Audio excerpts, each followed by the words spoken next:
Welcome student. In this lecture on the casting process, we will study the basics of casting process and some basic uh, terminology in the casting process and the tools which are used in the casting process.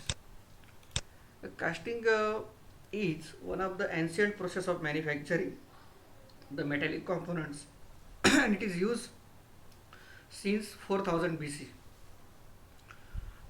We can define the casting that it is the process of producing the metal component parts of desired shapes by pouring the molten metal into the mold cavity, and then you have to allow the molten metal to solidify.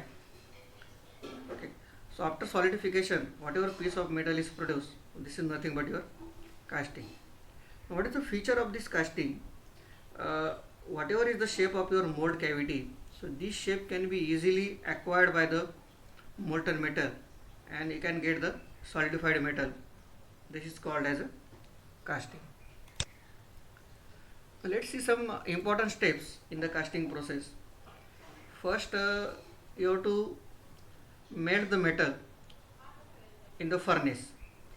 So any furnace you can use for the melting of the metal. Then secondly, you have to pour the molten metal into the mold cavity. So any desired shape of mold cavity, so you have to pour the molten metal into the mold cavity. Then you have to allow the molten metal to solidify uh, in the mold cavity. So after solidification, it will get the shape of the mold cavity. So this is nothing but your casting. Then finally, you have to remove the solidified component from the mold and you have to clean it, finish it, or it may go for some final treatment, heat treatment may be there. So any size and shaping, maybe machining operation we are doing after the uh, casting, okay, to get the required tolerances or to get the required final shape or size of the workpiece. So this is some basic steps of casting. Then we can see some importance or advantages of the casting. So any intricate shapes can be produced with the help of the casting, which are difficult to be manufactured by the other processes. Then almost all the metals and alloy can be casted. So you have to only difference will be that the metals will be having the different melting points, and you have to heat the metals to the temperature beyond to that melting point of the metal. Part can be made almost to the finished shape. So that is the again beauty of the casting process. So very near net shape component can be manufactured with the help of the casting, and we require to finish the or we require to get the final size with the help of the machining operation. Okay. Then mechanical properties of the component are better. So this is again very advantageous in many applications. Then you can see some important applications of the casting. It is used widely in the automobile engine blocks, okay, piston and piston rings of the engine. Then machine tool beds and frames are manufactured by the casting process. So it is widely applicable for manufacturing of the beds and the frames of the machine, okay. And agricultural parts, different agricultural parts are widely manufactured with the help of the casting process. So there are wide applications of the casting process, but these are some important applications that we have seen of the casting process. Now let's see some terms of the casting. uh, First is your flask, okay. So what is a casting flask? It is a metal or the wooden frame in which we are going to form the mold, okay. So basically there are three parts of the flask. One is scope, another is drag, and third is cheek, okay. Cheek is used sometimes if it is required, that is the intermediate molding flask, okay. But basically we can have the two important parts, that is a cope and drag. Cope is your upper part and drag is your lower part, so they are fitted together and this will form the complete flask, okay. So cope is nothing but your upper molding flask and drag is your lower molding flask, and your cheek is your intermediate molding flask. It is used sometimes in case of three-piece molding. So this is actually uh, it is actually the box which is made from the wood material or from the any metal that we are using. Then the pattern. Now pattern, you can see pattern is the replica of the final object or final uh, component that is to be produced. It is the similar to the appearance or shape and size as your final component will be there. Okay, so you have to prepare the mold cavity with the help of the pattern. So you have to keep the pattern in the box and then you have to ram the sand around the pattern. Okay, once you ram the sand around the pattern, your mold cavity will be ready. Okay, once you remove the pattern. Okay, so this pattern uh, uh, we can have the pattern shape exactly to the shape of your final product by keeping some allowances, by adding some allowances on the pattern. Okay, that is only the difference. Then the parting line. What is the parting line? This is the dividing line between the two molding flags, that is the cope and drag. Cope is your upper part and drag is the lower part of the mold. Pouring basin, we can see again what is a pouring basin. It is a small funnel shaped cavity at the top of the mold into which we are going to pour the molten metal. Okay, so this is a funnel shape, so pouring will be easy. Okay, so it is a large end at the opening, so we can easily pour the molten metal into the pouring basin. So this is your one more component in the casting. Then the sprue. Now sprue is the passage through which your molten metal from the pouring basin reaches to the mold cavity. Okay, so this is the passage from the pouring basin, you can see. So it is the this will provide the passage from the pouring basin to reach the molten metal to the cavity. Then we have the runner. You can see the runner. So runner is the channel which will carry the molten metal from the sprue to the gate. Okay, so it is a channel. So molten metal will be carried from the sprue to the gate. Then we have the riser. Riser, you can see this is the riser. So riser is the vertical opening in the mold which acts as a vent for gases. Okay. Now when you pour the molten metal, the metal temperature is very high, so it will have some it will generate some gases. So these gases to be evacuated, otherwise it will get trapped inside and it will produce some defects. So this riser will act as a vent for gases, and this will also help to confirm that your mold cavity is completely filled. So this is the function of your riser. Then gate.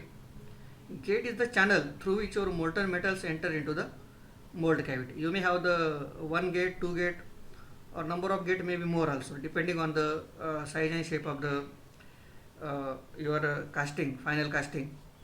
So this gate will provide the channel. So this molten metal will enter from the runner into the mold cavity.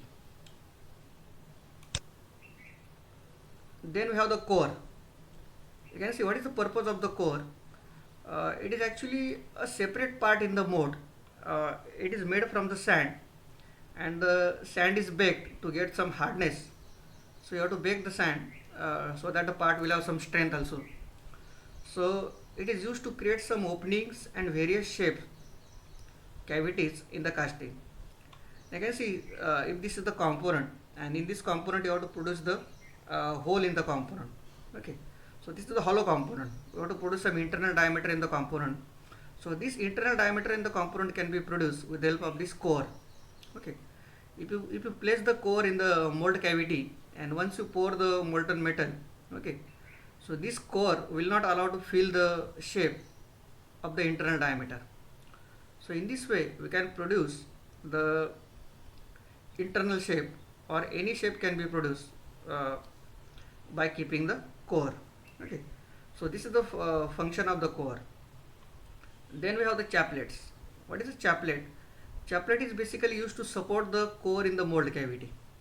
Okay, to take care of the own weight, or to overcome the metallostatic force of the liquid metal, or when the metal is poured, because of the pouring force or that metallostatic force, your core should not be displaced, otherwise your purpose will not be served. So that's why we are supporting the core with the help of the chaplets. So these chaplets are used to support here, as shown in the figure. You can see. Then this is some schematic diagram of the casting. Okay, what you have seen, the pouring cup is there in which you are pouring the molten metal. The sprue will carry the molten metal from the pouring cup to the runner. Okay, then from the runner the metal will go to the gating system. Then this is the riser. Okay, and this is the mold cavity. Okay, core is kept in the mold cavity. Upper portion is cope, and lower portion is your drag portion.